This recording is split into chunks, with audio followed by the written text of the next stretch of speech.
Is that You're what you're so aiming for? silly. Is that what you're aiming for? No.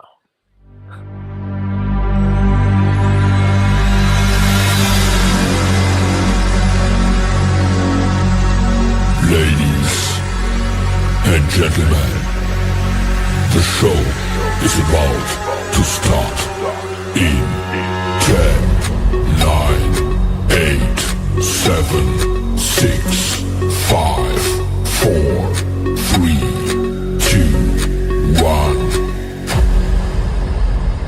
I believe in Joe Hendry. I believe in Joe Hendry. Cause they love him in London and Paris and Tokyo, America, Scotland and Canada and Mexico. They say I believe in Joe Hendry. I believe in Joe Hendry. And yes, we do. We do believe, ladies and gentlemen, fans and friends, we are back once again. I am the custodian of charisma. I am the ophthalmologist of optimism. She is the sultan of sarcasm and the sorceress of sass. I am the ghost. She is the coat. I am Brady. She is Danielle. Together, we are the best friends in all the land. Together, we are the heel marks. And Danielle, do you believe? Of course I believe. You missed my little head toss. Yeah, I was like, yeah. Oh man, I am pumped. So cool. I'm very excited. So about time. cool. About time. Yeah, what a week. What a week. I mean, with the theme, should we talk about that first? Yeah, we can talk about since, that first. since we kind of have already gotten Wow. into the excitement that it is. People have been saying finally. People Finally. have been saying what took so long. But here we are, beginning 2025 with a brand new champion, and it is Joe Hendry. This is one of the cases where it's like you had to put the belt on him eventually because he was so hot. Like this is white hot. You know what I mean? Like everybody was doing the Joe Hendry song. Everyone's been talking about him, like maybe making an appearance at Rumble. Everyone's been talking about this man. Everybody's been wanting this man to be champ, and here he effing is. Yeah, I'm we were talking, in our Royal Rumble excitement, talking about who could show up. I spoke about the TNA World Champ showing up, who at the time was Nick Nemeth. You were like, well, no, we only need one from TNA, and it should be Joe Hendry. And now it looks like both of us will, in fact, be correct. It looks like most likely, the TNA champion Joe Hendry will be in the Royal Rumble. I hope he. A fun time. Oh, I can't wait for that crowd to be so insane for them when that music hits. Like that music is everywhere. Like, I'm pumped. I'm very excited. This is a Rumble I'm looking forward to because like I'm just excited ever since like this whole thing with TNA and WWE canoodling. Like this is really exciting because like there are so many wrestlers from TNA that I've been loving for such a long time that like the Rumble's a great opportunity, just like last year with Jordynne Grace. Like it's so fantastic.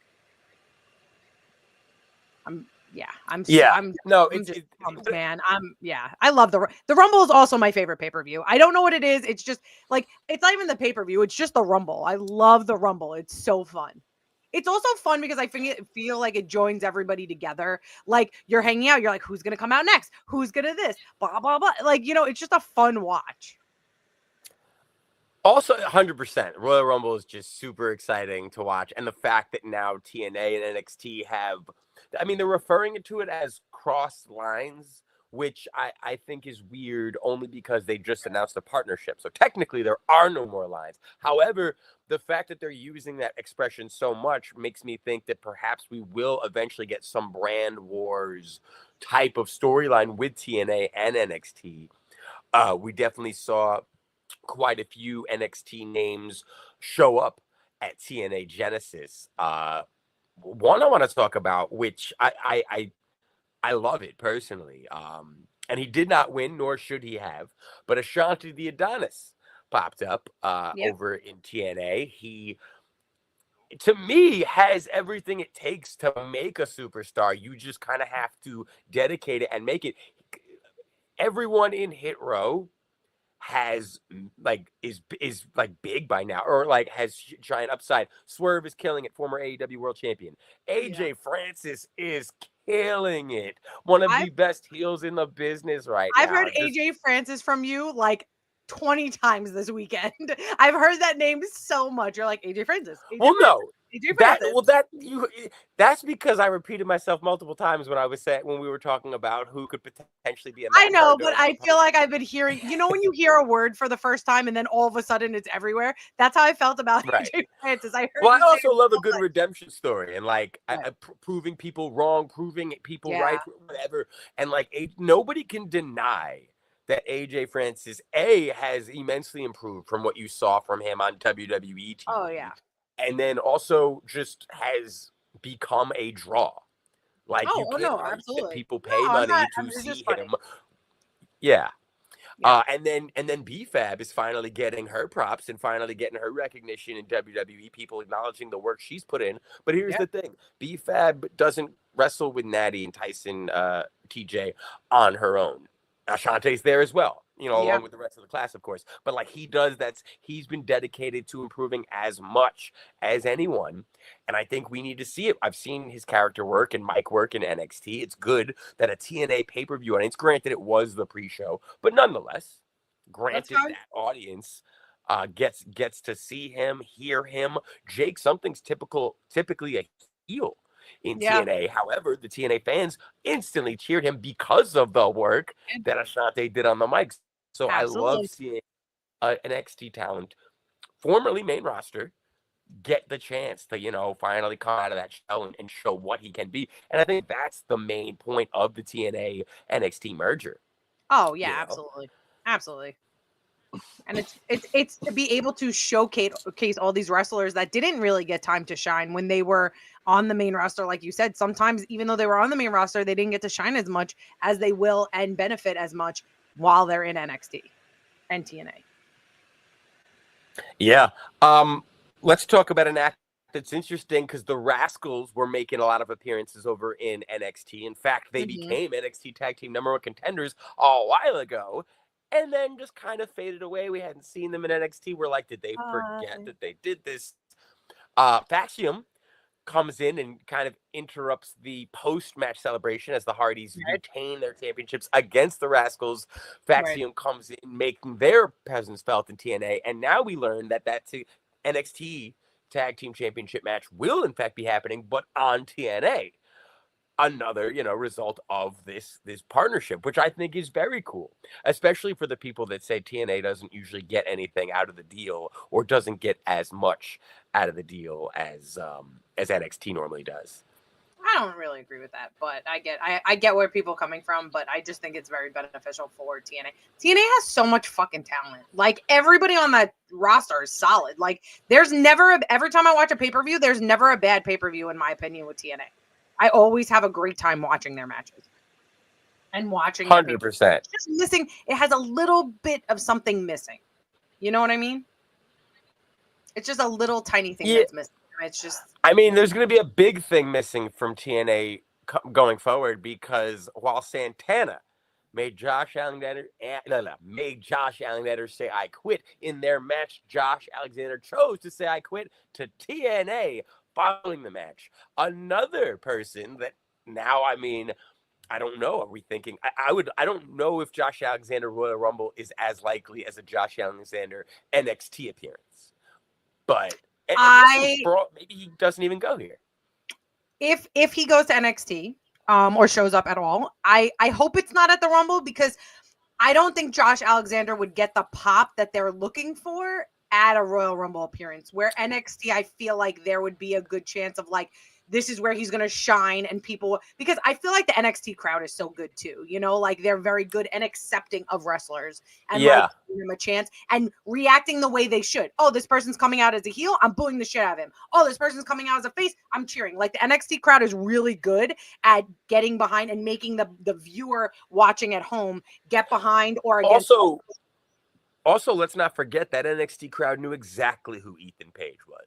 Oh yeah, I'm not getting away from that. Yeah, so like the NXT crowd, they know, like they're wrestling. They're wrestling fans. They're not just NXT faithful universe. You get it. Though I love the North, I don't want them to tag them. I think Ethan Page is gonna too solid on his solo.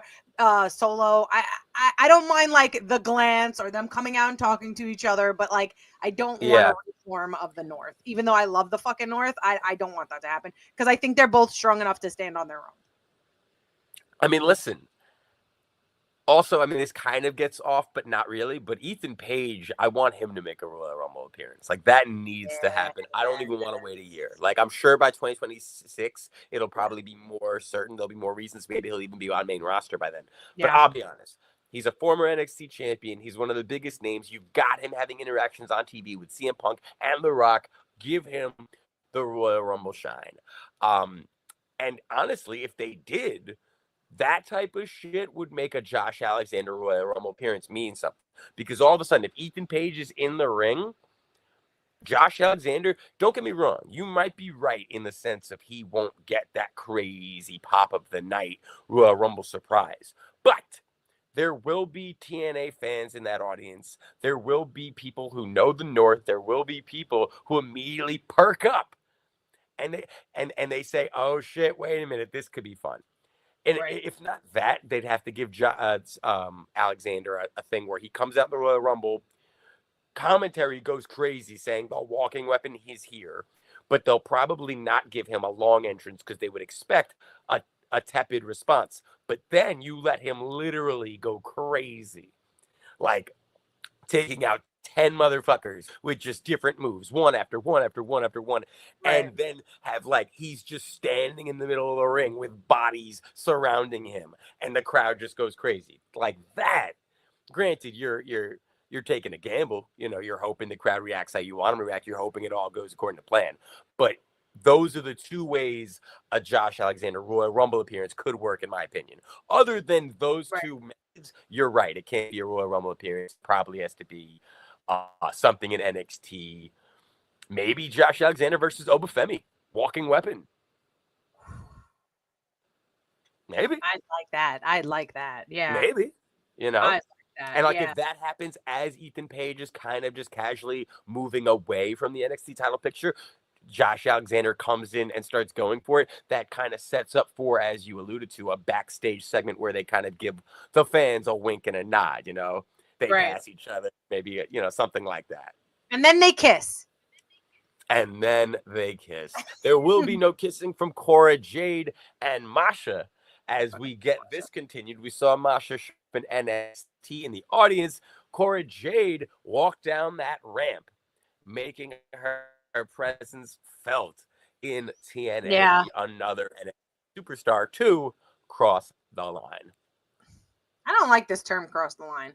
Not a fan of it. Me neither. But like I said, the only reason they committed to it, and the only reason I can possibly come up with for them committing to that line so much would be if we're going to get some sort of brand warfare. Right. Yeah. Which I wouldn't mind, especially because I still remember the excitement I felt when the Invasion storyline happened, and then how bummed I got as that fucking whole shit just like shit the bed. I mean, like, I thought it had so much potential, and so there's always like I do always enjoy brand warfare.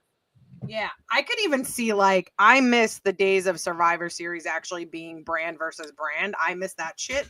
Like the last really good one that I loved was when it was SmackDown versus Raw versus NXT. I thought that was really great. So imagine like throwing TNA in there a little bit. I think that'd be awesome. Yeah. And those builds were fun. Like it always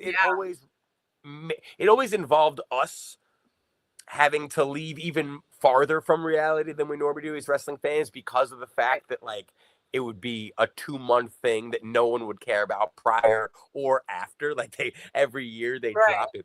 But when the people would throw on their Raw shirts and their SmackDown shirts, invade the other show and just start taking people out in the backstage. Yeah, it was fun. Room, that was fun. And the Becky Lynch, I mean, that made her like that. Yeah, was of course. Not or to like mention, or Natty copping a feel on Zack Ryder. I knew you were gonna say that because I was just thinking the same thing. But also like when the NXT stuff happened, like Keith Lee was one of the last guys. I believe it was Keith Lee and Roman Reigns. Like that was a big deal. That was a big deal. That was Yeah. a big deal to have him being the last against Roman Reigns. That's a big deal. And then Roman Reigns gives him the dap at the end, showing him respect. Yeah, Yeah. that was huge. Speaking of showing respect, Jordan Grace had her final match with TNA. Put over a relatively unknown superstar. Might have heard of her. But yeah, the video, the biggest talking point is that this was her last match with TNA, and the TNA locker room showed her immense respect, making her the forever TNA champion, presenting her with a belt. It looked like almost everybody on the roster, at the very least, everyone that's very, very, very close to Jordan Grace signed that belt on the back. There were a lot of hugs, a lot of tears, and of course, a big cake in the face to celebrate Jordan Grace leaving TNA. Oh, I love Jordan Grace. She's come such a long way. I mean, she's always been super talented, but the way she just transformed herself and made herself such a powerhouse and such a big deal that everybody knows her and everybody wants to work with her. And she, from what I gather, she's very well respected in the TNA locker room. I'm so happy for her. I mean, I always hear her name brought up in the same regard as a Chelsea, or even going back to like a Molly Holly, the girls that are willing to go the extra mile for other girls. Women. For no other reason than, listen, we're in the same locker room. We're in the same industry. We are sisters. I can help you. Let's do it. Right. 100%. Oh, I'm excited. And listen, without getting into it too much, it's no secret how controversial her opponent, Tessa Blanchard, was. How controversial her opinions about, like, there was no holding back. It was very open. It was not a good secret. It was not a well-kept secret that Jordan Grace had issues or feelings about working this match, but she put her over like the queen she is. This match was a phenomenal match. Nobody has ever questioned Tessa's in-ring abilities, and Jordan's, of course, are second to none. That's the big thing, because Tessa is so fucking talented, and you're just like, like, you know what I mean? You just get so frustrated with it. You know what Tessa makes me think of? And me and you, we talk about football all the time, so this is kind of why I'm going with this. But you know how, like, when these football teams are looking at the quarterbacks, they're not just looking at what they do on the field. Like, that's a small part of what they look at when they're talking about who to draft. Right. They talk about, or that movie Draft Day with fucking Kevin Costner, when he's asking the guy, why did no one come to your birthday party? Or, all those weird questions. You're like, why does this matter? Well, it matters because you might bring this, you might bring that, this might happen. And now all these things are now affecting the fact that you are as good as you are on the field or in the ring, but is it worth it? Right. Is it worth it for all the other stress? When you have a locker room that, for the most part, gets along with each other and can work well with each other and do it, and then you have a negative cloud coming into your space, and like you don't want to ruffle the feather. Not ruffle the feather, that's a bad way of saying it. Like, you don't want to disturb the force. You know what I mean? Like, if something's good and all this positive vibe, you don't want that negative energy in your positive world. I think that's what it comes down to. And also, you know what it is? Also, TNA is in a unique position, and they have been for a very long time. I think at one point, TNA wanted to compete with WWE. Those days are long gone. TNA will never be the #1 wrestling promotion, it seems.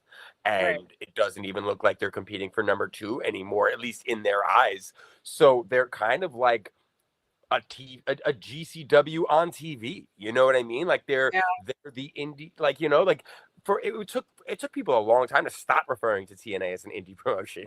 You know what I mean? So so like, they've always kind of had a special camaraderie in that. Oh yeah, 100%. It's us versus everyone. We have to fight for respect. They didn't want us. I'm not gonna lie. For a very long time, I used to only watch TNA and not WWE. Like, there was a time where I was only. We're talking like AJ Styles. TNA, I'm talking AJ Styles, Christopher Daniels, Samoa Joe, Christian. Might even have Kurt Angle in there. Kurt Angle was in there. Christian Cage, like all those guys were in there, and like I was, Petey Williams. Like I was watching Consequences Creed. like Awesome Kong. Like during that time, I wasn't watching WWE. Oh, I miss Awesome Kong. I mean, I was watching WWE, but not like I would like tune in to watch TNA. Like I did a fucking meet and greet for TNA because I love them so much, and I drove to Boston. Like I loved TNA for a very long time. We used to go to those shows they did at Cyclone Stadium every year. Of course, because we RVD was a big part. You know, like I used to go to that stuff all the time. So I was really in love with them for a long time. It's just like they're constantly missing something, and they're like I don't want to say it's a glorified indie show because that's not the right word, but like I think the production. Bro, do you know why? Do you know why RVD joined TNA? Because he didn't have to take a drug test. I mean, that probably had something to do with it. But at the time, RVD was like doing a podcast. He really wasn't even doing indie shows. He was kind of over it. He was in shape and all that, but he was kind of just doing his thing. Hulk Hogan called him live in the podcast. RVD didn't know he was going to do it. Called him in there, told him how great he was, told him how much he loved him. And RVD, you could hear him on the show, like falling in love. Like, oh my God, you're calling into my show and telling me you want me? All right, let's talk. Off air, let's talk. And then like a month later, he was on TNA television. Yeah. Ugh, I love RVD. You know that. Yeah. Jordynne Grace. Obviously, we're all talking about Royal Rumble appearances, and we're all thinking that her making another appearance in the Royal Rumble seems logical, especially because it wouldn't be a TNA appearance. We might get Masha continuing the tradition of TNA Knockouts champion. That'd be cool. Yeah, Jordynne Grace wouldn't be in that category though. This would most likely be a debut of sorts. You know, her entering WWE. I personally think, and a lot of people I've been seeing a lot of people online saying NXT. I kind of think we already did that. She did that while she was Knockout champion. She did that while she was with TNA, and TNA is who's working with NXT. She's a free agent now, and a made one at that. I say right up to the main roster. And I'm okay with her going to main roster. I think I've already said this to you, but I would love it if they just put that rocket right on her, have her win the Royal Rumble, Jordynne Grace versus Rhea Ripley at the WrestleMania. I'm for it. Also, it opens the opportunity because, and this again isn't knocking NXT, but Jordynne Grace can go with the best of them. Jordynne Grace doesn't need to be in NXT, and again, not insulting NXT, but Charlotte coming back, Becky coming back.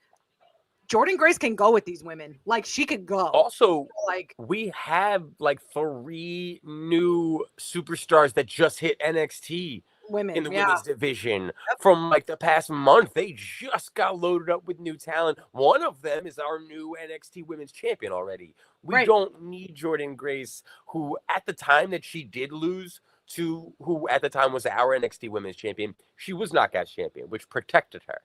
Right. You can't have her come in and not just immediately climb that ladder. And as we've kind of just said now, there's no reason for that. So I say, boom, main roster and let her play. Let her loose. I'm with it. Yeah. I put that strap that rocket to her and send her straight up. Yeah. I'm with it. TNA Genesis, very good pay-per-view, ending with the happiest of happy moments. Joe Hendry hugging his parents with his NXT championship on his shoulder and celebrating with the crowd who helped get him there. We, however, did not watch TNA Genesis live. No, we did not. Catch up later because we were in New York City at Hammerstein Ballroom for GCW, The People versus GCW. GCW. Listen, I want to start off by saying GCW and Brett Lauderdale should be very proud of themselves. Oh, yeah, 100%. Because that place was packed. That place was packed, filled with GCW faithful, people who came there wanting to see GCW do what they do. And at the end of the day, that was GCW's goal, right? You want the wrestling fans to be excited about GCW. You want to make some noise in Hammerstein. They did that. I'm assuming if you're listening to the show, you've already kind of read reports about what happened at GCW. If not, allow us to tell you it did not go according to plan. There was a horrible, horrible injury that happened. The second match. Like 2 matches into the live second match. When they went live, the Rumble was pre-show, right? The first show on the card was the Ultra Violent Championship and Extreme Championship 9-ladder match, right? That was the first match? Right. The first match that was live was not pre-show. Yeah. So yeah, second match. one So arena. Yeah, the second second match. pay-per-view match, right? Yeah. Now, so let's get to that a little bit, just because, as I did mention, we had a kickoff show, Right. and this is, you know, where GCW is giving us stuff before the show even starts. This was one of the better scramble matches I've ever seen. I love this. You know, Well, first of all, look who's in it. Like, this is a stellar. This is a stellar matchup. Stellar. Like, no, this was an awesome scramble. Marcus Mathers, you guys might remember that name. He is a WWE ID. One of my favorites. WWE ID'd. Fuego del Sol. I was very excited to see him, and Rich Swann. I popped huge. Yeah, I was like, I mean, we were up a lot more. We were on the balcony, and we're like, "Is that Rich Swann?" We're like, "Yeah, it is. Yeah, it is." And then, of course, he hit that trademark dance. No, we were also like, "Is that Blake Christian?" Because we didn't think he was. Because granted, listeners, we were high up. Okay, we were higher up there. We were in the balcony. And also we were like right directly across from the entrance. So when they first come out, they really are very small to us. We had to wait until they got to the ring before we had a clearer view. But Blake Christian's broccoli ahead. We were able to notice that a mile away. We're like, that's gotta be Blake. It was a little confusing because Blake Christian being on a GCW pre-show is a little weird to me. I was like, oh, you're pre-show? Not insulting, but like I wouldn't expect him to be a pre-show. Right. Especially because and perhaps it's because Blake Christian's he's going where the wind blows him, but I don't like I do look at him as like a GCW faithful. Like, of course, me too. Most of the GCW shows we go to, he's on. He also makes his way to ROH and AEW Collision, you know, that here and there. But I kind of look at him as just as much GCW as anyone else. 100%. But this was also a night where they were trying to get everyone, as many people in the building, in the ring as possible. The next match in the kickoff, or at least there might have been a couple kickoff matches that we're not talking. We're not going to talk about. We can't talk about every match we saw last night at that show, guys. There was so many, but memorable ones. There was a 25-ish person Royal Rumble match. There was a lot going on, and they started with like 18, 20 people in the ring. So it was kind of difficult for us to keep track. And then they had entrances. PCO would go on to win that match. Crowbar was a notable entry showing up in that match. Yeah. Shane Mercer was a standout. Shane Mercer is so friggin' talented. That man is so amazing. What a pop. Everybody pop for him because he's just so fantastic. Anytime he's on the card, I get excited. Shane Mercer is I don't get it. I don't know why TV companies aren't television, you know, wrestling companies aren't TV trying to put him on. Like, he's agile, he's quick, he's strong, he has a look. Like, what is going on? Moonsault and Battery. Moonsault and Battery is one of the coolest finishing moves. Oh, I love Moonsault and Battery. It's so good. Like, the first time I saw the finishing move, Moonsault and Battery, it wasn't even in real life. It was in a fucking video game. And I was like, oh my God, it would be cool if I could see somebody actually do that move. And then years later, Shane Mercer popped up. Yeah, Shane Mercer's great. Yeah, I always have an eye on Shane Mercer. He's so talented. So good. Yeah, but the biggest talking point coming out of this Rumble match is that PCO wins it. And then they do an interview, and it's weird because I'm trying to think, and I don't really remember I don't think the guy asked him. Was the announcer, by the way, the ring announcer, and I don't really think he actually asked him a question. He kind of just said like, "How do you feel?" or something like that. And then PCO grabs the mic and says, "I'm about to do something that I've wanted to do for a very long time." He goes out of the ring. He gets a steel chair. He gets a sledgehammer, and he has his TNA Digital Media Championship. And he fucking destroys it. And the interviewer, the ring announcer, doesn't seem to know what is going on as he's just, boom, smashing. Eventually, him and like another guy working for GCW try to eventually take the sledgehammer away from PCO. PCO then grabs the mic and talks about the fact that he sold out the biggest TNA show in TNA's history. That he sold more T-shirts than anyone in TNA did. Basically, that he is the TNA draw. Basically, he quit TNA. Yeah. And the ring announcer once again took the mic from him did not let him finish, took the mic from him while he was doing it. And if you guys were watching the GCW pay-per-view live, you didn't even actually see him take the mic from PCO because they cut the feed before PCO was even done talking and just went to an entrance video or something, a hype video. Yeah, it was very weird. It was a very weird transition. It was very weird. People at GCW are saying that they had no idea what he was going to do. And apparently what they understood was that PCO was going to do or say something that would extend a TNA storyline. As the TNA Digital Media Champion, that he was supposed to do something for TNA.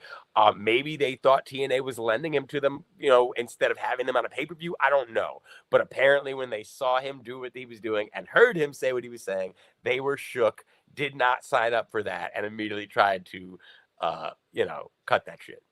So, it was a weird time.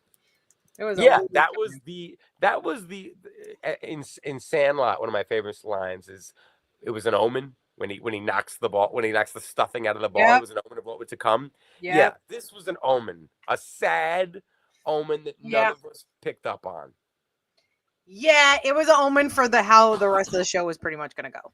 I will say before we get into a little bit more, I think GCW wants to be in New York so bad, but New York has a lot of regulations against their type of style wrestling. So a lot of problems occur with them sometimes because, like, I've taken people to GCW shows in New York and they are completely different than when we go to AC. AC, they're bloody, they're disgusting, but they're bloody and disgusting and fun because they could do, this sounds awful, but it's like, they could do chair shots. They could do all this different type of stuff. In New York, they're very strict with stuff. They can't use fluorescent tubes. They can't use a lot of stuff. They can't do a lot of stuff that GCW is known for. So a lot of times there are hiccups with GCW at a New York show, and it lacks something that we normally love when we go to like an Atlantic City show.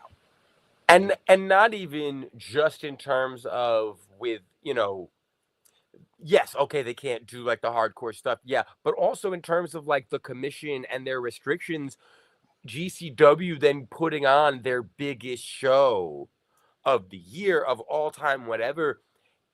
With all those restrictions, one hiccup happens, one thing goes wrong, and now they're unprepared for what the commission's going to make them do. Right. And now all of a sudden they're literally on pay-per-view. They're on live TV. They're in front of how many thousands of us were there, and they are on the fly trying to figure shit out because it's hard to prepare for the commissions and their restrictions. It's hard to compare. Like last time I went to an AC GCW show, Joey Janela got set on fire, like real set on fire, and burnt very bad. And the show went on. Like they did a couple other things, and it went on. I mean, granted, this is someone breaking their leg, but like this is like they had to completely stop all this other stuff. Real quick, guys, just to catch you guys up, we're talking 2 minutes into the. It was like 2 minutes into the match, and this was a big match build up. This was This was Effie and Allie were in a tag team. She turned on him at the GCW show I was actually at in October. She turned on him. So now they're having a match to see whichever one of them wins it is going to face Mance Warner for the GCW title. So this was a very important match for GCW and people that have been following GCW wrestlers all this time. So 2 minutes into the match, Allie gets hurt. Bad. Yeah. And it was a routine. She dived. She did a suicide dive outside. It wasn't even like high. It was literally just he caught her the way he was supposed to, but her leg just landed wrong and turned completely around. And yeah, I don't recommend you go look the video up. I mean, if you're gnarly, go for it. But it's not a fun video to look. It is 100% a gnarly injury. She did break her leg in 2 places. Luckily, I think. If the post I sent you last night was correct, I think she's leaving the hospital today, if I'm remembering that correctly. Yeah, I think today. Yeah, I think so. I mean, but still. And they're saying 6 months. She should have to be on crutches, I think. Well, no, not 6 months, 6 weeks. 6 weeks on crutches, and her ortho even said it could be shorter. Yeah, maybe it was a clean break that way. Maybe like it was a good clean break. The x-rays did kind of look like it didn't look like bad, yeah. Oh, poor Allie. So, yeah, but that was just... And it was just immediately happening. So all of a sudden, GCW is losing their second match of the card, one of their biggest matches, which, mind you, the winner of this match was going to go on to main event. Right. And I believe, and spoiler alert, guys, Effie did go on to win the championship. Yeah, he did. Because win this match because of this, and then go on to win the championship for Matt Tremont. I truly believe, and I don't know, it made sense for Effie to win this match regardless, but I do think that if Allie Katch was planned on winning this match, she was also planned on beating Mance Warner. I think whoever was going to win this match was going to end the night as our champion. Probably, yeah. So yeah, it was just a huge break, all, like, no pun intended. Pun intended. And it took them a while to get the stretcher out there. And when we see the video now, you instantly know it's broken. So once again, like, I'm not blaming anyone. I think these are things we don't know in terms of what caused the delay. Where was the stretcher? Where was this? Is there someone they had to talk to before they get it out? You know what I mean? Did they need a clear space? Hammerstein Ballroom gets clogged. That area where the wrestlers are backstage is like clogged with fans that just are there. Right. And it's just, it's. And it sucked the energy out of the room a little bit, because also she is an OG GCW original, so people love her. They absolutely love her and Effie, and don't want to. Yeah. You never want to see a wrestler hurt during a match. Especially we know Steph DeLander left the show with her. Steph DeLander, I assume she was not booked for the show. I'm pretty sure she was only there in a supporting role, for her boyfriend Mance Warner. Also for Matt Cardona and the GCW company as a whole that she worked for so long. Because she wasn't on the show, she left. I'm sure Effie would have left if he was able to. I'm sure 100%. Like, everyone wanted to be there for her. Then this is where it got even worse, because obviously as you're watching people tend to an injury, you don't care. Take as long. It could have taken an hour. I truly think the fans would have been fine in that hour. We wouldn't have gotten restless, no booing or anything like that. However, and the fans didn't get restless and no booing. I don't want anyone to think that's what happened. Nobody did. But it got awkward next, because what happened was they got restless. So as Allie Katch is actually being stretchered out, Mance Warner comes out. I'm sure this was impromptu. He choke slams Effie through a table just to kind of create a little drama for the main event. I'm sure give the camera crew something to film so they didn't have to show Allie Katch continue to get stretchered out. So that's what happens. Right. Then ring gets cleaned up, and without too much of a delay, we get entrances for our next match, which is going to be a 6-person tag team match featuring the OGs. And they make their entrances, but all of a sudden, nothing's happening. Yes. And we don't know why it's happening. And then we quickly realize that the wrestlers don't actually know what's happening either. One of the wrestlers, I'm sorry, I don't have their names in front of me at the moment, but one of the wrestlers on the heel team grabs the mic and starts cutting a promo, doing a very good job of just getting the crowd to boo, entertaining, talking shit to the wrestlers. He talked for a long time, and it never felt like it was time. Did a great job of taking as much time as he could, but eventually it did get to the point where, like, all right, it's like 10, 12-minute promo. He can't keep talking anymore. And then Homicide grabs the mic, and he's screaming at the GCW commissioner. We're assuming he was actually addressing his frustrations to the Athletic Commission for holding up. Now, granted, after talking to a friend of ours who was at the show with us, Damon, who has worked production and behind the scenes at independent wrestling shows, he kind of opened my eyes to a good chance what was happening was, because of the New York Athletic Commission, if the medical staff is already tending to someone, that means they're not on call. God forbid something happen in this next match. So unless you have medical staff, medical people ready and able and on duty for a match, you can't have a match go on. I assume there were so many people still attending to Allie Katch, even, 15, 20 minutes after we had seen her get stretchered off. I'm sure that that's what was happening. And so we had to wait for them to get there. But nobody got on the mic and ever explained that to us or the wrestlers. And eventually the wrestlers just started beating the shit out of each other without a bell, without a ref. Then security kind of broke that up. Then it happened again. Then eventually the match kind of just started randomly taking place with no bell, no announcement. It kind of just, the referee got in and started calling things. Yeah. You know, we don't know what should have happened, what could have been done differently. It was just a chaotic mess caused by a very unfortunate incident.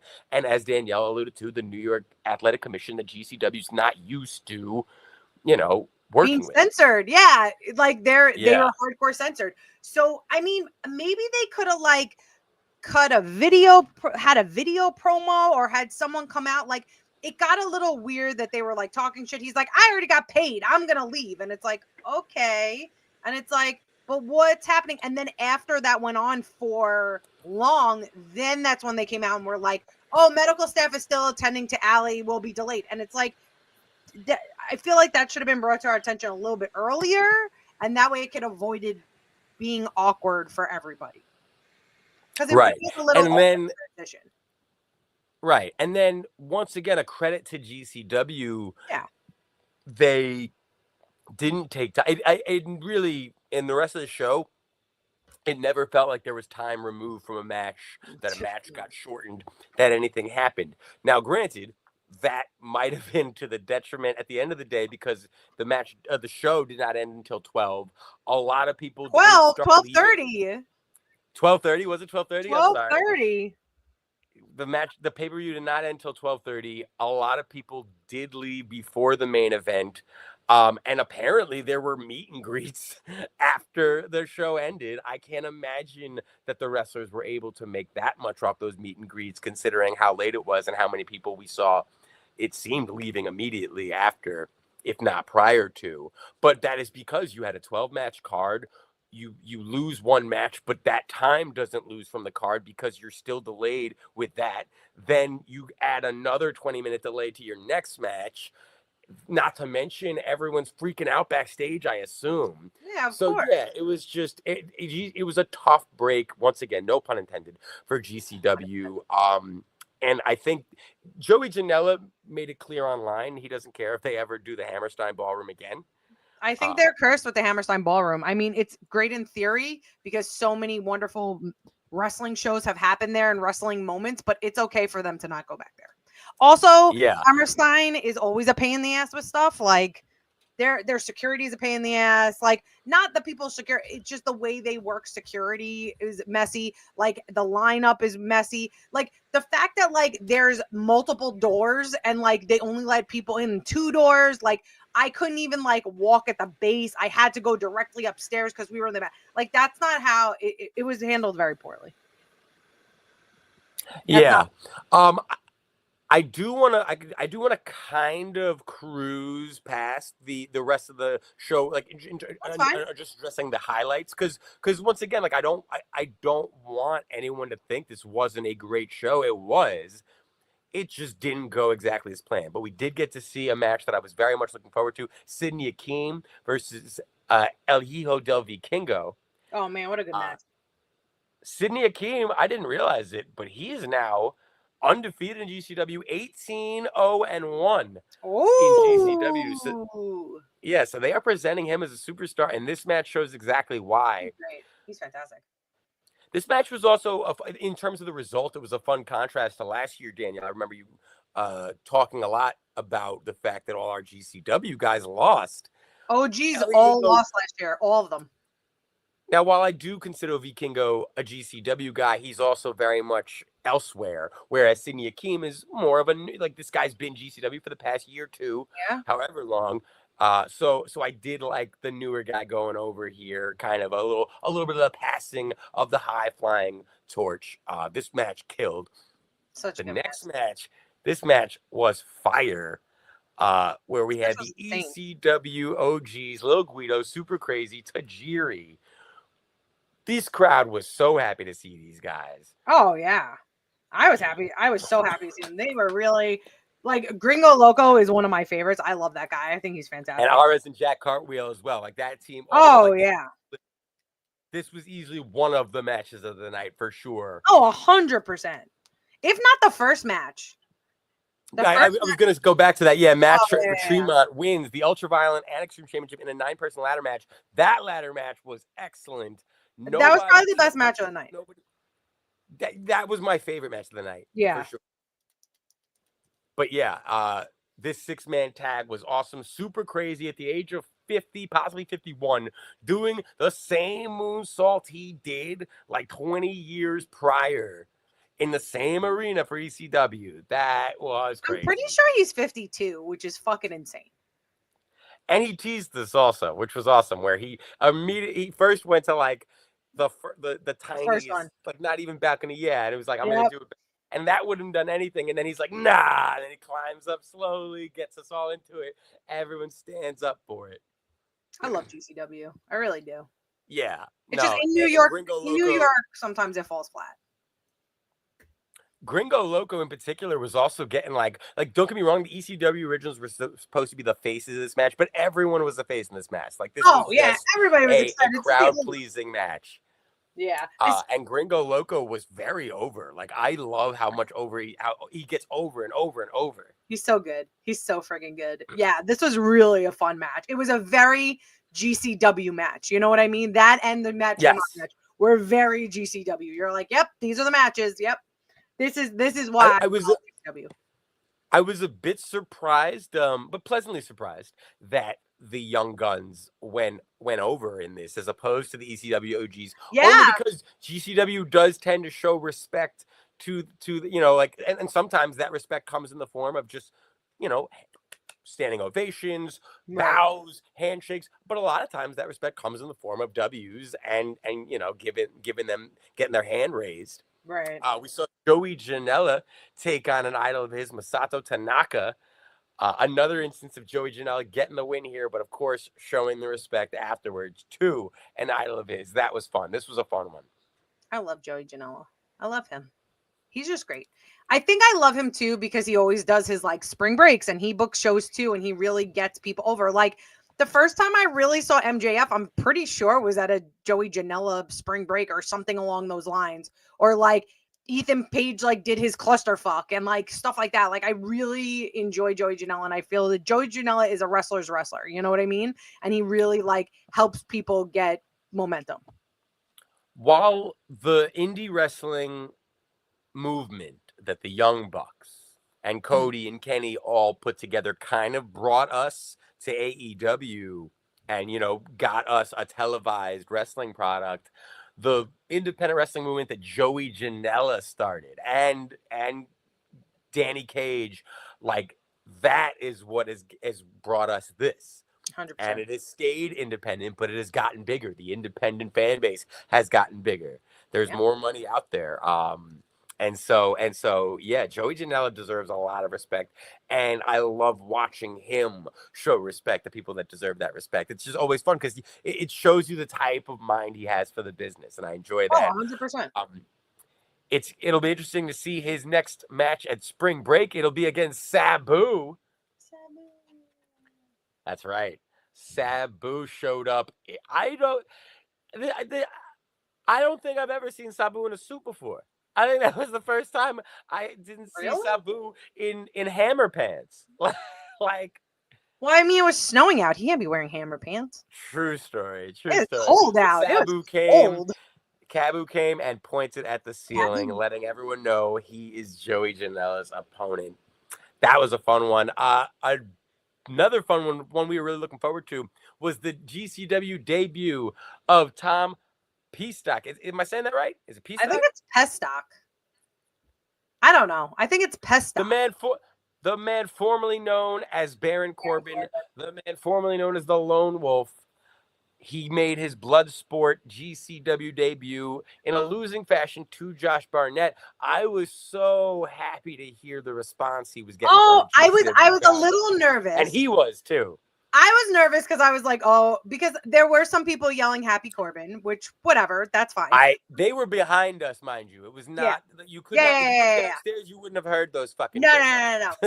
But he I was very nervous that he wasn't going to get a good reaction, but he did. He got a really good reaction. Like people there was a You never know how the GCW is going to react. Yeah. Like, even if they boo him, it wouldn't necessarily mean, oh, we don't want you here. It would kind of just be, well, you were always a heel when we watched you on TV, so fuck it.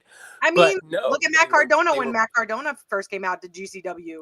The middle fingers everywhere, and now they cheer. Right. I mean, they still boo, but they boo for fun. WWE TV, yeah. Yep. Like he was Mr. PG, so So this, I was very happy that they were very behind him. And even when he lost, like everyone gave him a standing O. There was like the And also, crowd. just when we say that they were cheering for him, however, and I'm so sad that I'm not able to accurately pronounce his last name correctly, but the crowd was. His full name was getting chanted by the crowd the entire night. When he got offense in, there was cheering. When Josh Barnett would do something, and They were booing the shit out of Josh Barnett, who's the blood sport. It's his blood sport, you know? So Yeah. I was very happy the response that he got. Yeah. During the standing ovation they gave both men and the standing ovation that Barnett extended to Tom, the fans, we were all chanting, please come back. Yeah. And he did respond to that on Twitter. He said, you GCW fans are crazy bastards. I will definitely be coming back. So, it was just great to see him get that respect. Because we were talking when he was in WWE that all of a sudden it was like, all right, Baron Corbin needs more respect. People are forgetting, like, what he's been doing, how good he is, this and that. And so, this was very good. Loved hearing him get a hero's welcome. Yeah, it made me very happy. At GCW. I mean, we're a little biased because we love Baron Corbin, but yeah. Of course. Quick shot for Megan Bayne and Atticus Cougar. This match killed it. Megan Bayne is a superstar. And we got the return of someone we thought was retired, Sawyer Rex, coming in. I love Sawyer Rex. I love Sawyer Rex. She makes me go feral. I love her. Or them. Yeah, no, I love Megan Bayne. Like this is a really good match. Also, their entrance gear, they all looked so fantastic. Yeah. Speaking of entrances, Matt Cardona with Downstate playing him out live. Downstate coming out saying, ladies and gentlemen, we are Downstate and we have an announcement. Go fuck yourselves. I forgot Downstate does his music. I totally forgot. Yeah. Downstate does Kingdom, Downstate right? does Cody's music as well. Yes, correct. Yeah. I forgot that they did Matt Cardona's music. I totally forgot. But yeah, they reminded us with a very cool performance. He came out with a very cool entrance. I love his half mask. Oh yeah, that was cool. I like that a lot. I thought he painted his face at first. I thought so too. And then when he took it off, I'm like, that is the coolest mask. Yeah, I was like, that's cool. That's really cool. Yeah. Because honestly, sometimes the full mask is too much of a commitment. If it's not sized correctly, you can't see. But a half mask, that's fine. I could do half mask all day. Yeah, you have a mask when you're Hurricane. I do have a mask. I should play Hurricane. If I go to WrestleMania, I should cosplay as Hurricane. No, you should cosplay as Mighty Molly. Yeah, but I need a Hurricane. Like, I can't just be Mighty Molly. What are you talking about? You go as Mighty Molly and you find Hurricane. Nobody dresses like Hurricane except like you. You find the actual Hurricane. Oh, yeah. I found him in New Orleans once. You find Shane Helms. Or you find Molly Holly. Oh, yeah. Maybe I will do Molly Holly. That's a good one. I know it'll be comfortable. Yeah. All right, sorry. I digress. No worries. So this was fun. This was fun. Okay. The problem was, okay, go ahead. No. Problem. Danielle wants first dips. No. It's not even that. It was fun, but I think the crowd was tired. Like, the crowd was so tired. And that's a big one. The crowd was tired. A lot there was already kerfuffle over Hold on. First off, I feel like the way we're talking about it, we have to just establish what happened for anyone who does not know. So for what happened, Matt Cardona hyped up for a while. This was an open challenge. An open challenge. So we were coming in not knowing who it was. So obviously, as wrestling fans, you're expecting a surprise. We're guessing. Danielle convinced me it was going to be Chris Jericho. I thought it was going to be Chris Jericho for the ROH title. And he was going to drop the ROH title on GCW. I was convinced. In a rematch that they just had in the same fucking arena. I will die on that hill. I will die on that hill that was supposed to happen. And Chris Jericho was very upset after what happened to Allie, and he went by her side. And he was like, don't post any pictures of me. I just want to be near Allie. And because of that, they had to reconfigure everything. And this is what happened. And once again, like, we know that it wasn't necessarily going to be that. But here's the thing. As the night progresses and you realize, oh, wait, they're keeping Matt Cardona's match until right before the main event. That's when you're starting to think, oh, well, it must be a surprise. It must be a big Jericho, a Rob Van Dam, and Yeah. a New York legend, an ECW legend, something crazy. And don't get me wrong, for what they did, I was very sports entertained. Yes. Like Yeah. that's what they did, though. Yes. If this happened earlier in the night before none of the kerfuffle happened, I think it would have landed a little bit better. Do you want to tell them what happened, or should I? You could tell and I'll chime in. Okay, so Matt Cardona comes out. Jimmy Lloyd gives him his introduction. Jimmy Lloyd tells us all the respect, the broski, the king match. I'm sorry, the death match god, the indie legend. So we do, of course, with middle fingers and all that fun stuff. Right. And then Matt Cardona, of course, says, I'm waiting for the biggest, the baddest opponent you've got. Who is it? And we hear the song Invincible, which I'm sure wrestling fans get like fucking cringe memories of when WWE used to use that all the fucking time. And Yep. it is for Tommy Invincible. Now, we didn't know who Tommy Invincible was. Apparently, he's growing. He's getting a growing fan base online. He's starting to become a bit of an indie sensation. From the Bronx. He's from the Bronx. So a Also- hometown hero. Also, the only reason I kind of knew who he was is because when Matt Cardona was posting, it's going to be a big surprise, blah, blah, blah.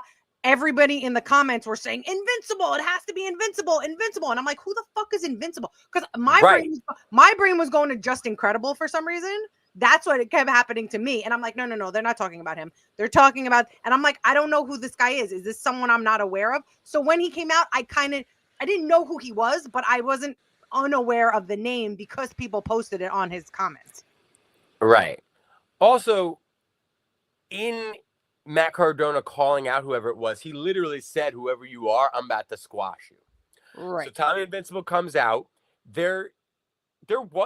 got a decent reaction, but there was also a bit of a crowd goes mild type of effect where people were just kind of like, wait, is this it? And then what happened was Matt Cardona did kind of squash him. Tommy Invincible got some shots in. He got some action. I want to say, 5 minutes, 7, if that.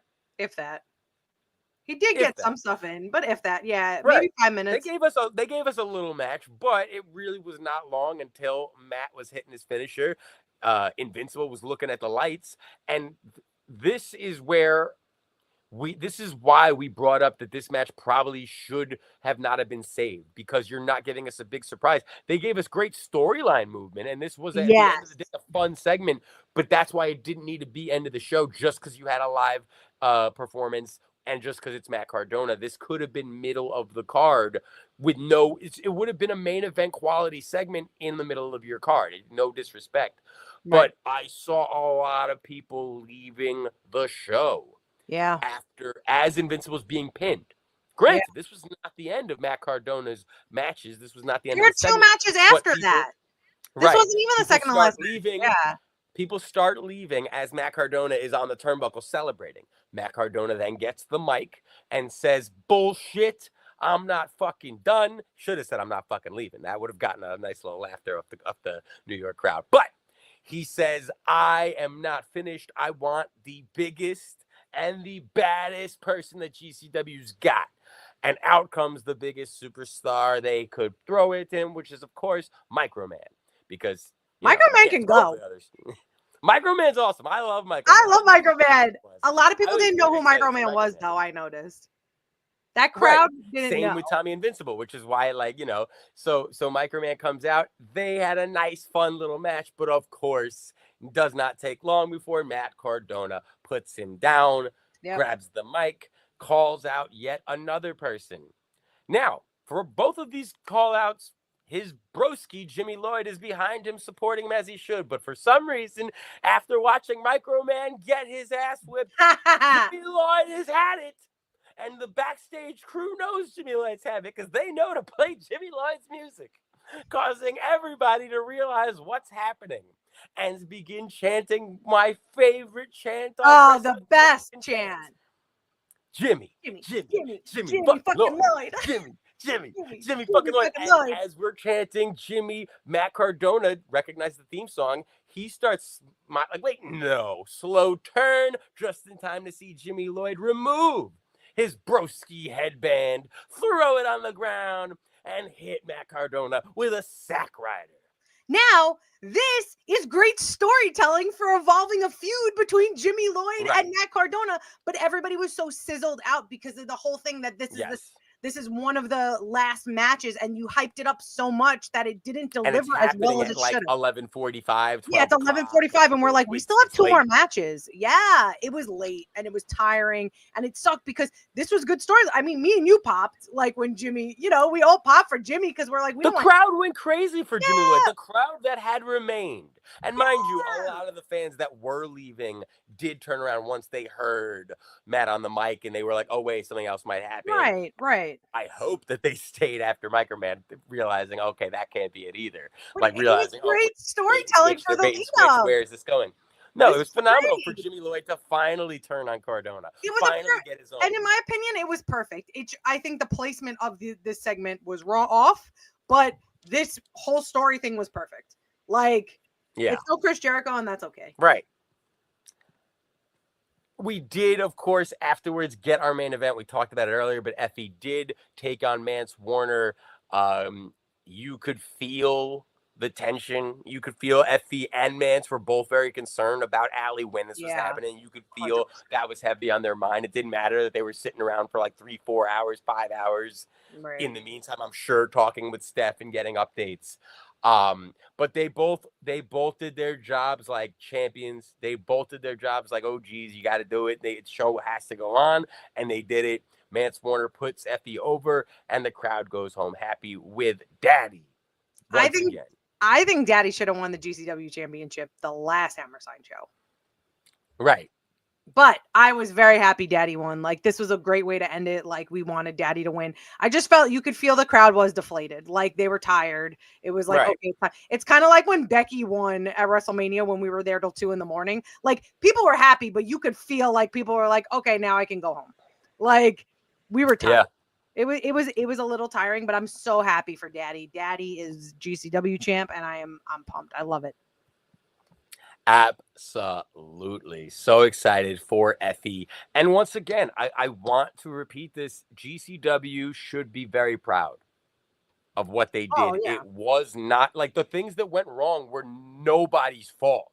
Right. You know what I mean? Like, and then maybe they just don't have as much experience with on the fly making unfortunately necessary decisions, such as cutting sometime here, sometime there. And we always hate when it happens on a show, but at the same time, we know, like, those are the things that happen at shows. And so it wasn't their fault. And I will happily go to the next GCW big show they do. Hopefully it's not at Hammerstein, but the next time GCW wants to take on the people, we will be there. 100% we will be there. We got one. Unless it's in like fucking some place crazy that I got to travel to and spend a lot of money to. You know? I mean, we're probably going to go to the Atlantic City one in March. Those tickets go on sale Friday. Yeah, that's not big travel nor spending a lot of money, so that is fine. It's not big travel because you get to be the passenger princess the whole time while I do all the driving and you just nappy poo. So don't even. Yeah. No, Atlantic City is not big travel, even if. What do you mean? I'm stuck in traffic for 3.5 hours while you take nappy poos.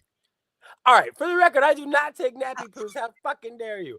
I may nod off here and there, but I wake up. The last time you and I went to AC together and we drove home, you slept like 95% of the trip. Wait. While I was stuck in traffic for 4 hours. Story. Going home is a different story. Going home, I make no promises. But no, going home is when I need you because I'm hungover too. Yeah, well, listen, you start smacking me in the face. You need to get one of those spray bottles, like for the cat. Princess. Oh, I have Just those. Spray me in the face. Oh my god. I consent. I consent to a spray. You can do what you need to keep me awake. But doesn't sleep on me. Renee doesn't sleep on me. Kyle doesn't sleep on me. Joel doesn't sleep on me. Only you. You know what? Good. I deserve to sleep in your car for the amount of times that you refuse to respect the no touching of my head policy. But you like it. I fucking hate it. Listeners know this. I hate when she touches my head. I don't want You anyone to touch my love head. No one is allowed to it. touch my head. She thinks she's exempt. She's not exempt, guys. She's That's not. not. She's not You know exempt. what the funny thing is? If you just accepted it, I'd probably get bored and not do it anymore. But the fact that you I like don't. stuff about it, like Saturday, I'm can't- rubbing your fucking head. That should I'm let so you upset. know how much I hate it. I can't even pretend to fucking be like I'm okay with it at all. I'm rubbing your head on Saturday because it's my birthday. I will kick you in No, the you shin. won't. No, you won't. I really will. You're just gonna. I, Let me... you know, fine. I will not, but I will. I will. This is what I will do. I will sneakily sneak your appetizers in your purse or a bag of sorts. You will find a quiche. You will find an egg roll, pigs in a blanket. That's eggs, the nicest. bacon, This and sounds like mac a beside the present. pie. This sounds like a present. Well, sure. If I wrapped it up nicely, you're gonna fucking reach your hand in there. Ah! You're so Look crazy. at this. You're so crazy. Speaking of greasy, CM Punk cut an awesomely fun Royal Rumble promo this week on Raw. I only say greasy because his hair did not look like it had been washed, but that is kind of CM Punk's style. I don't think he washes his hair. He's got to wash it sometimes. Maybe. I don't know. How often do you wash your hair? Okay, you're a piece of shit. For the record, I wash and condition this beard, mother. Oh, you have a very Double, self-bearding double, thing. double. I've never touched your beard. Should I start touching your beard instead? I use sandalwood, Ooh. shampoo and conditioner, and it's not shampoo and conditioner. I use shampoo, and then I use conditioner. Fucking that's- two things go into this beard. Wow, you fancy. How dare you? The nerve. I thought this was a really good. I thought this was a very funny Royal Rumble promo. I was laughing a lot. I was like, CM Punk's so silly. He doesn't give a shit.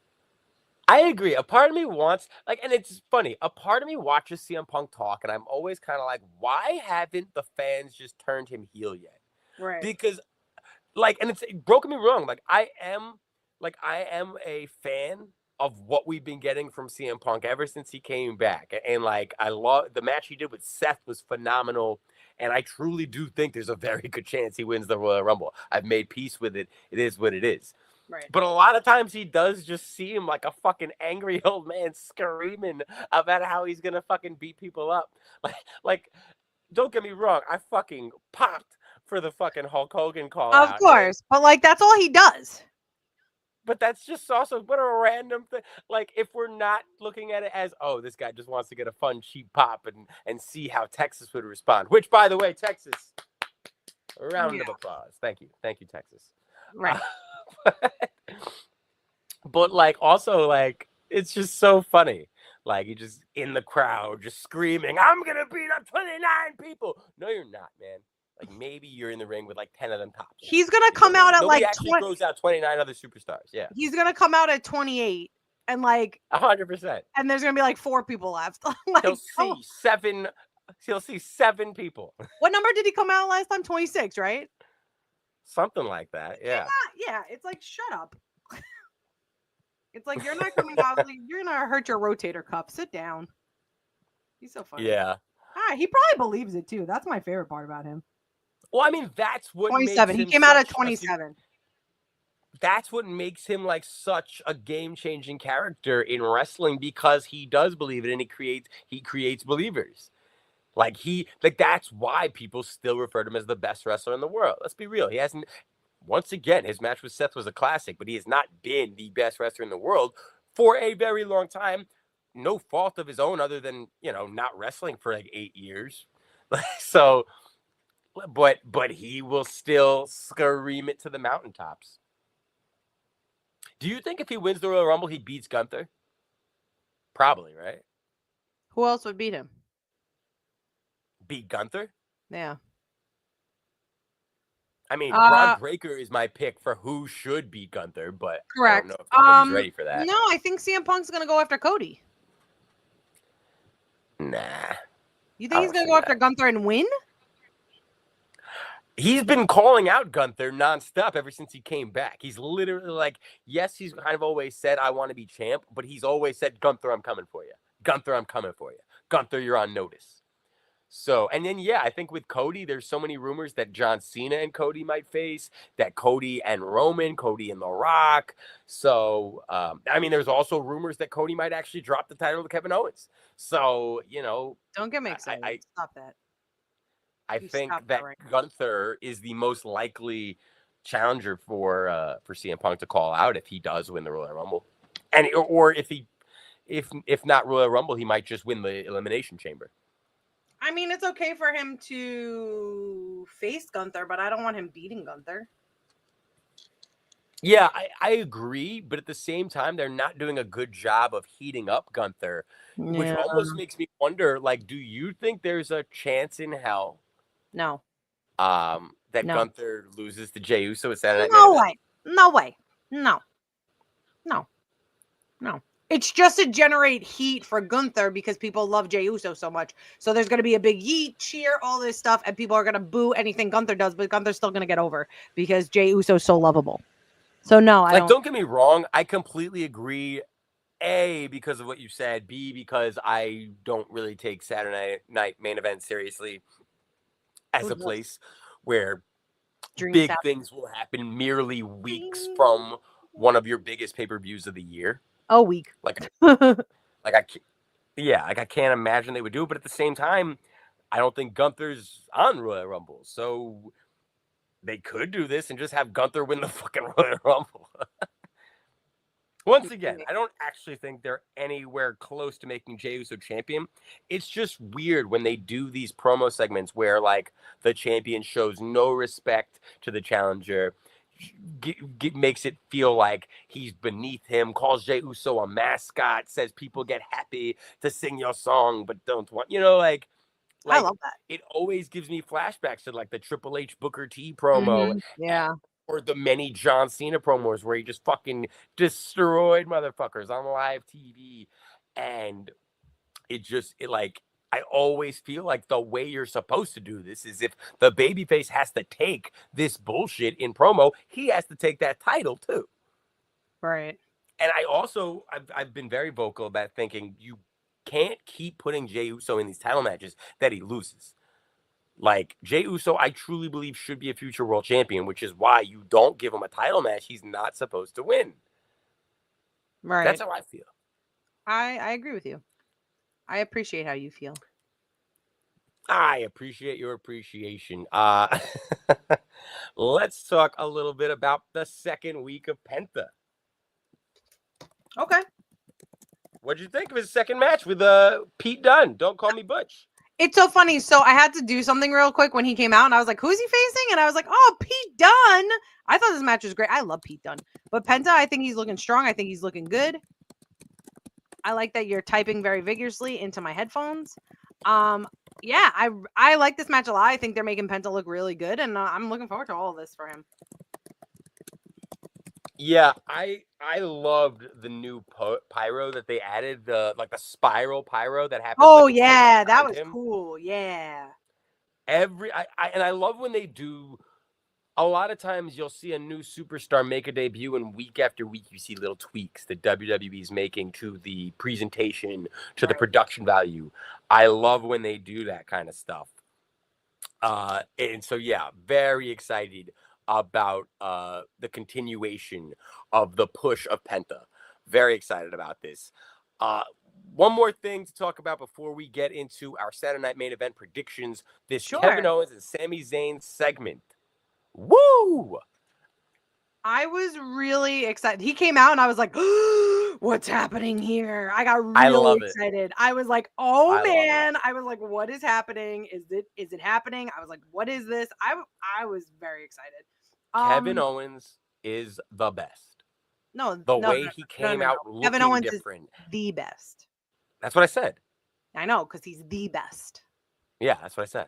I know that's what you said. Like, the way he was slowly walking to the ring, the way he was looking at Sami, the manipulation tactics on full display. Yo, psych teachers in college need to show this segment and start examining manipulation tactics for their students by examining Kevin Owens. This was fucking beautiful. And everything he said, in continuation with the way Kevin Owens works, everything he says Makes sense. He tells no lies. No, he never tells a lie. He always tells the truth. Kevin Owens needs some gold on him ASAP. I also love that he walks out with the eagle belt.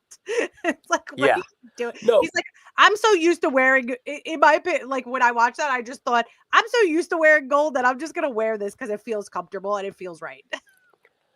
But and like with Kevin Owens talking to Sammy about it, and he's like, listen, yeah, I hate Cody because he teamed up with Roman Reigns, but you probably think I hate you too. Like, no, because you're a forgiving person.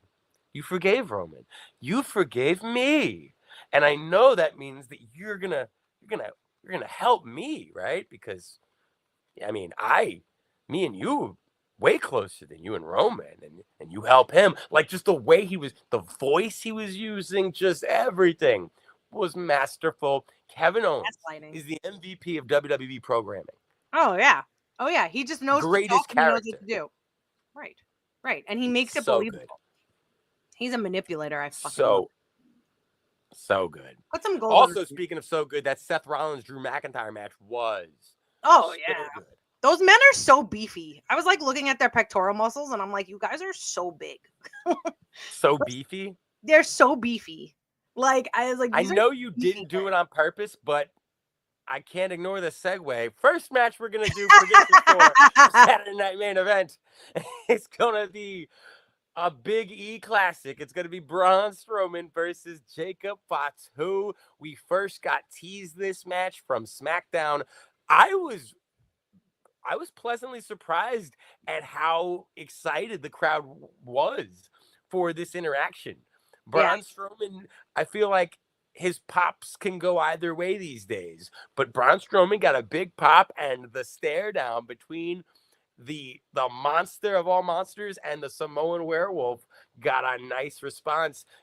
This match is coming in with a lot of steam. Danielle, who you got? Ooh, who do I have? I have Jacob Fatu. Because Jacob Fatu is on another level. He's insane. Oh, this is our first prediction of 2025. What are we betting on? Are you getting a tattoo this time, even though you're supposed to and never did? Bro, I would have gotten that tattoo if you didn't take advantage of me in a drunken state. Listen, I still not got over that, Danielle. You need to stop bringing it up. You take advantage of people when they're drunk, and that is not okay. Can I like say that on like our recording? That's a little harsh. Like, well, let's not say that. You got to learn. Let's not say that. Stop bringing up the tattoo, Beck, because I'm not over it. Maybe we should rephrase that a little bit. Yeah. Yeah, let's not say that. But yeah, Jacob Fatu and Braun Strowman this is gonna be a fun one because Braun has him like, I think, are they the same height or is Braun taller? I'm gonna say Braun is taller. I feel like Braun's like a little taller, but not by much. But Jacob Fatu is just Jacob Fatu is explosive.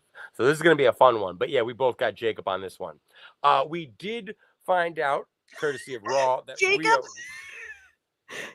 Sorry, Braun Strowman's 6'8" and Jacob Fatu is 6'2". Whoa. That's why I had to laugh.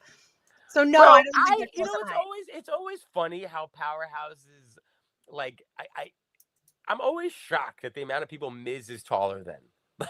like Miz is, I think, taller than Ryback. Miz is taller than Jacob Fatu. Like Miz is 6'3". Miz? This says Miz is 6'2". I think Miz is 6'5". Miz is not 6'5". Miz is 6'5". Why? How? What do they do? You also say you're taller than me, and you're not. He's 6'2". For the record, I didn't say I was taller than you. You're just not taller than me. So if you are 6'8", 5'8", that means I am 5'8". I'm not taller than you, but you are not taller than me. But we have different heights. How does that make fucking sense? Someone explain it. Make it make sense. That's all I'm saying. So funny.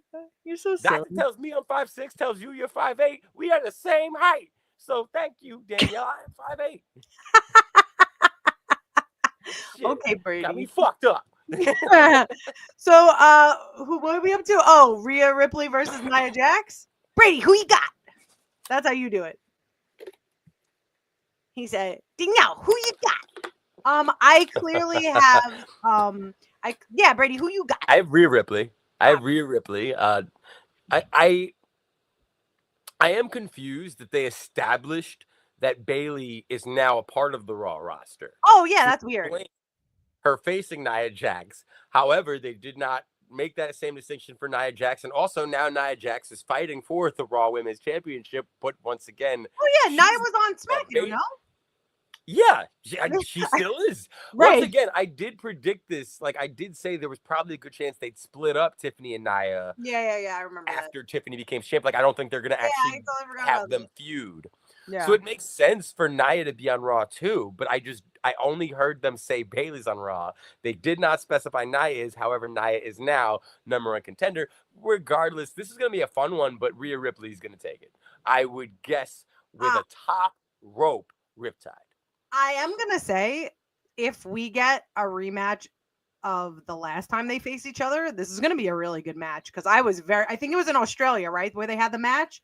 That was a Yes. great match between the two of them. I think Two Rhea, Australian hometown girls. yeah, Rhea Ripley really brought out Nia Jax in like a great way. So I hope like we get a reoccurrence of that.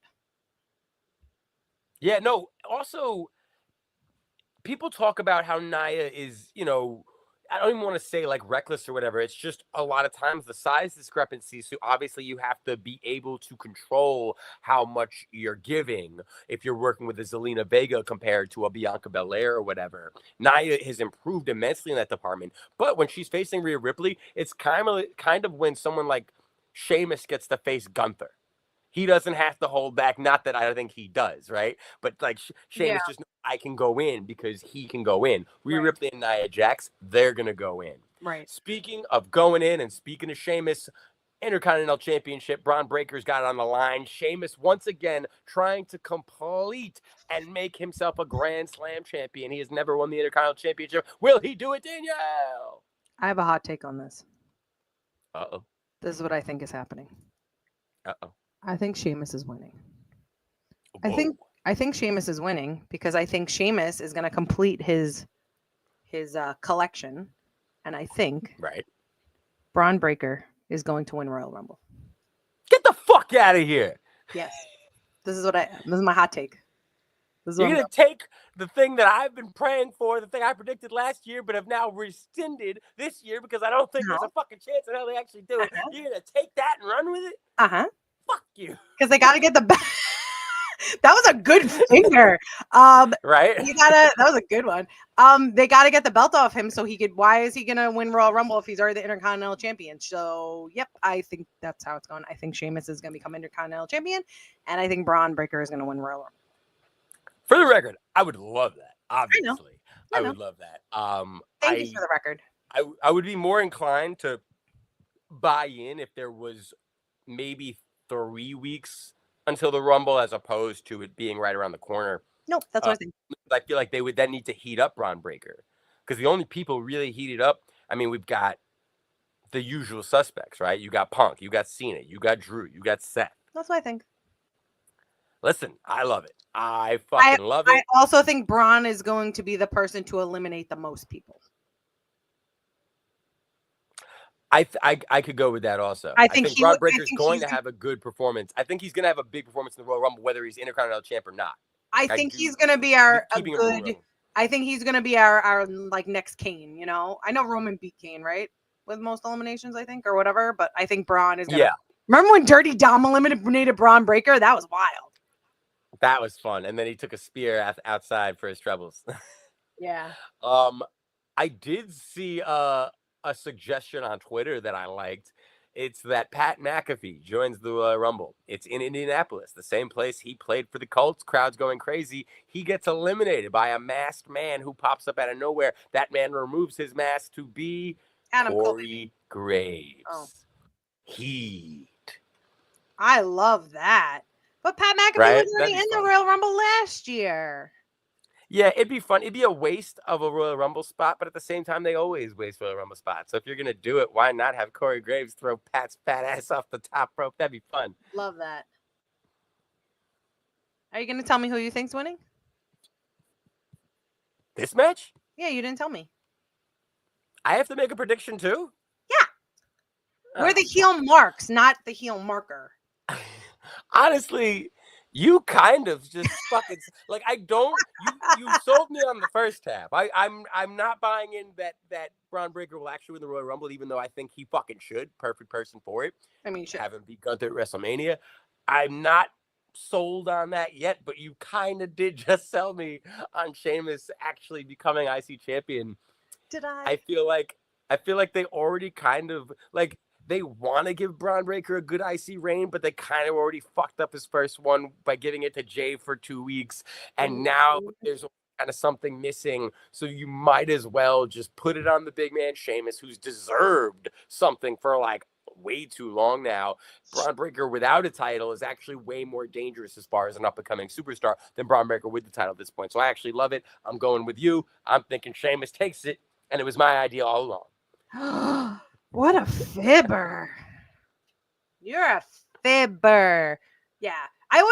Sheamus is a very interesting character to me because I remember when like 2020 came out and they were talking about the top 20 wrestlers of all time and like and Sheamus was on there and everyone's like, Sheamus. And it's like, do you know Sheamus's accolades? Like, have you looked at Sheamus's career in the last 20 years? Like, Sheamus puts in the work, man.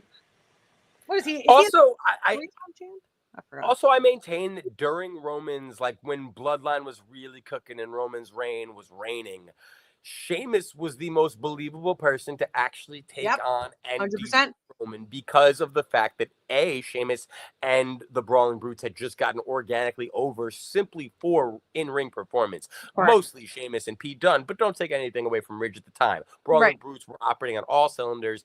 Fight night was a thing. 100%. They were doing banger after banger, and every person that challenged Roman had no backup. Sheamus was the only person that had backup, only person who could have taken him on, and they never even gave us the fucking feud. Yeah. And Sheamus knows that he should have been considered for that. And he 100%. knows that it's bullshit he wasn't. So let him get the So I'm going, Sheamus all the way. Yeah. Guys, thank you so much for tuning in this episode of The Heel Marks. Follow us on every platform of social media at The Heel Marks and listen to us wherever you listen to your podcast. Thank you guys so much for tuning in. And remember, we're not just smart marks, we're heel marks.